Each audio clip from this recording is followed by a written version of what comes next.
When your space is limited, you find creative ways to make it work, and you start to look around you and think, do I actually need all this stuff? The UK housing market is ridiculous right now. If you're looking to buy a property, mortgage rates are high. If you're looking to rent prices are high. So it's rough. So let's watch a video to find out, why these 20-year-olds have outsmarted the rental markets in a tiny home. Is this the future? Get a tiny little space. I'm Gurunga. And I'm Brittany. And welcome to our tiny house, Raja.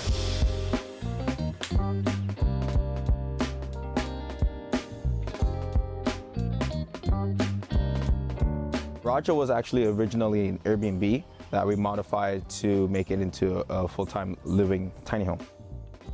I work with Simplify Further, tiny house company. I've been working with them for about 3.5 years. Okay, so I guess he's maybe a builder or has been selling them, so that explains why he would buy it. He became an advocate for these. This was originally built for an Airbnb, but this was also the second tiny house that we've built. It's just sitting there. It was almost about time for me to renew another year's lease in my apartment. Would it be possible for me to rent it? The hours that I put into renovating it would go towards me living here, basically. And after those hours expire, then I'll just pay rent. It's still like a fraction of the cost of what I would have been paying if I had an apartment. For me, moving into this tiny house, it was actually very unexpected. Once he got into it, I became more interested and looked at a bunch of videos. And I was like, wait, I want to I don't mind it. One thing that for me is interesting is that, when your space is limited, you find creative ways to make it work. And you start to look around you and think, do I actually need all this stuff? So if you want to, because rent is every single person's biggest expense. So if you want to get to the place where you are able to, I guess, cover your biggest expense, you might need to make a few sacrifices down the line. And space might be one of those sacrifices, so you can cover your biggest expense and actually be able to, I guess, maybe not get a very high paying but equally stressful job at the same time. do this with you. And then he renovated this place, and 3 weeks later we moved in. The start of this renovation project, it wasn't ideal. So the walls, everything had to come out, basically down to the studs. Because I took everything out, I kind of had a clean slate to restart. Now we live in it, and it's actually only an 18-foot long tiny house, so it's not so much big of a space, but we maximized on every inch of this place. From the start of this project, that looks like a shed. I've seen garden sheds bigger than that. to the end of it, it took a little bit over 2 weeks. My family thinks that this is a great opportunity for me, especially to save money. I am 24. My plan is, after I finish school, to have enough money to put a down payment on the house. Living in a small space makes you not have a lot of items. I don't need a bunch of extra items to live well. So, But you have a pressure cooker. I don't know if that is the best use of space, but I guess if it saves you time and you can use it for multiple ways of cooking, go for it. But if space is limited, I wouldn't get a pressure cooker. Unless it's a pressure cooker, rice cooker, a slow cooker, one of those 17-in-1 cookers, then it makes sense. so I think that's a really beautiful part of living in a tiny house.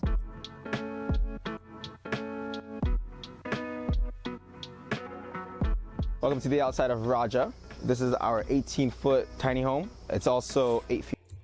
It's surprisingly longer than I thought it would be. And I think the height probably allows it to be 2 floors. Maybe the top area, where the fan is. This area might be the bed area. There's a fan going through the outside to the inside. The bed area might be up here. So most likely it's gonna be like the front area, lounge, kitchen, the back area, bathroom, the upstairs area, bedroom area. So it's pretty efficient, I guess, because most homes are bungalows in America. So when it's like 2 floors, then you can actually make space of that extra room. I'm impressed. Feet wide. Siding, it's T111. It's okay, but it's not really great for maintenance because it does need to be repainted about every 1 to 2 years, depending on which climate you're in. Because this is exposed wood, it should ideally be polyurethane about once every year. Other than that, there isn't much of a need for maintenance. For the outside, we have this metal roof, and it's nice, especially when it's raining. It's actually pretty soothing. One thing that we really wanted in this build was a lot of natural light, so we actually took plexiglass. I think If you go back a little bit, these look like those windows that slide up, but they look single plane.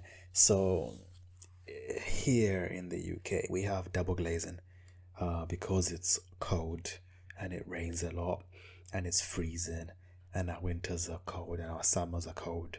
So it's just always cold. So we insulate our homes and we have a thing called EPC ratings.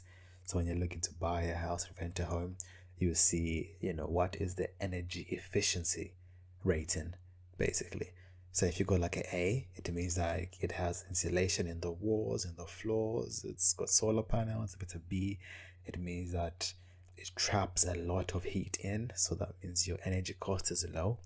If you're in a hot climate, you do not want an insulated house because the heat will stay in. So depending on where they're located, being single plane might be a benefit if it gets really hot.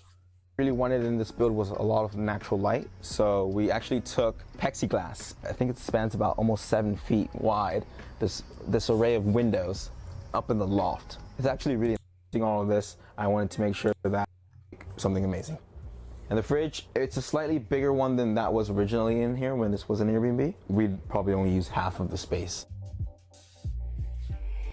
I think having a full freestanding fridge is a good idea, and I thought that was the case. There's a ladder to the second floor, so yeah.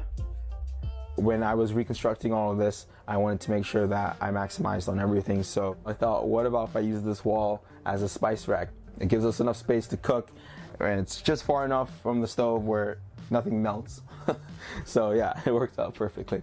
Originally, this wall was actually a foot further back. The bathroom was actually only 5 feet wide, and now it's 6 foot wide. I had to move this wall a foot up and also reconstruct the whole wall, including reconfigure the studs and whatnot. Because we moved this wall a foot further up and decreased the kitchen length, we have a smaller kitchen, but it works just as well. It really didn't change much. We don't really need such a big. I like the bathroom. The bathroom is bigger, and having that We have a smaller kitchen. makes a big difference. Let me actually skip the bathroom in case I missed it. Did I miss the bathroom? No, that's the kitchen.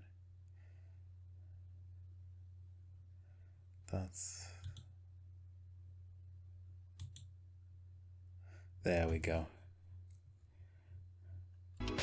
Walking in, you first have the shower pan here. We put a bigger one in, and then we incorporated a bunch. That is a full-size bathroom. I've actually seen bathrooms that are smaller than these in houses. So I think having a bigger bathroom and having stuff like a full-size fridge make a tiny home into a proper home. Of different little nooks in here to allow for storage space. So in this shower, we have a storage space for shampoo, conditioner, soaps, which I really didn't want to be bumping into while taking showers. So Gurunga actually built it in the wall. So that was really interesting. I really love that. We have another space here that allows for different storage, for makeup, different things like that. Let's look at the bathroom again. Storage for makeup, different things like that. So this is a normal full-size toilet. It has a bidet as well and toilet roll, so it has those both elements. It's a flushing toilet, I believe, which means that it does have plumbing as well. So it's not like a compostable or like an incinerating toilet, which I've seen in a few tiny homes. The extra foot in this bathroom really allowed for clothes, and that was a big worry for me. So we got to add different drawers back here. And one thing I really love is this window here, because it opens up, so it kind of feels like another door, and it also allows for a lot of extra lighting. Good. The 1 foot in this renovation added a huge difference. Coming in here before, See, I was thinking of getting this. This is a water flossing machine. So instead of using like, floss tape, it uses water. So I think you can also like clean your tonsils with it. I know it's talking about mouth stuff, but this is a full-size bathroom. To have stuff like these amenities, this is a full-size bathroom.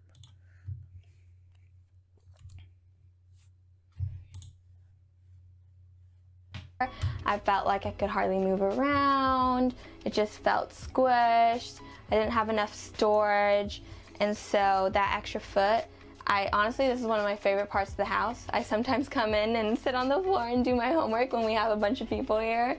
And I love A bunch of people. It's a tiny home. it. And just as a woman who loves getting ready and using that space, it really adds a lot.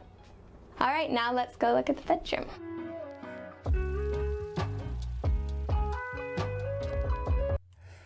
I said it. Having 2 floors makes sense, and the bedroom being upstairs has 2 key benefits. The first one is that, heat rises. So if you want to stay warmer, the higher you are, the better you are.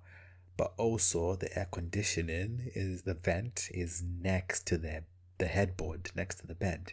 So even though cold air drops or goes lower, it starts off in the bed section. So you stay warmer for longer and colder for longer depending on which season it's in. So I'm impressed. Welcome to the loft. This is where we have our bed. We have a queen size bed. I'm surprised it's sideways. I thought like maybe the headboard would be like this section, not sideways, I guess to allow light on both sides. Here, we love it. It has enough space for the 2 of us, and it also allows us to have our friends here because we have our TV that we like to pull out and have all of us up here. The thing about having a bed in a loft is you really want to have air circulation underneath it. Otherwise, it will get moldy if it's just on the floor. Yep. So we added a little bed frame here.